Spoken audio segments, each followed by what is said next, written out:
there, happy Tuesday. My name is Olivia and I am an employee benefits consultant based in Phoenix, Arizona.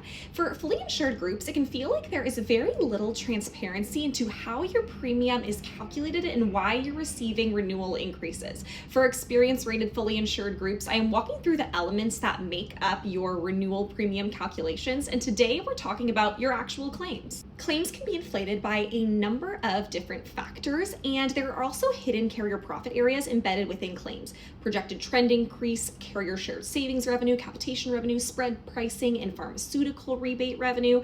These are all categories that I'll be digging into over the next few weeks, what they are and what they mean, but today I am focusing on actual claims. Claims refers to both the medical and pharmacy claims that your carrier expects and estimates that you're going to incur next year based on your prior year's experience. Carriers are going to analyze historical claims data, total spend, utilization, high cost claims, and whether the claims incurred were higher or lower than the premium dollars collected.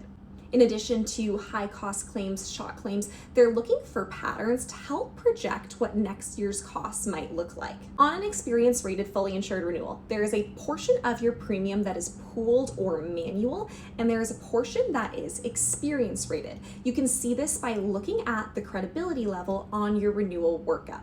Small group fully insured ACA plans technically have 0% credibility levels. They are not experience rated. They are based entirely on pooled risk, manual rating factors, demographics, and don't take into consideration your actual claims experience. A 50% credibility rating means the carrier is blending the two. Half of your renewal calculation is based on your actual claims experience, and the other half is based on pooled or manual rates. At 80% credibility, again, the carrier is blending the two, but with the rating based on experience more heavily weighted, and the rating based on pooled or manual factors less heavily weighted. Generally speaking, larger groups have higher credibility because the carriers have more data and more confidence that prior experience is going to be predictive of future costs. Smaller groups have lower credibility because in a smaller group, a few large claims can create a more volatile situation, so it's the law of large numbers. If the manual claims rate is a lower dollar amount than the credible, that means that the carriers are pricing you lower than your experience on its own reflects. That means that the manual factors are helping to offset the costs of your claims. If the manual claims rate is higher than the credible, that means that the carriers are pricing you higher than your experience on its own reflects.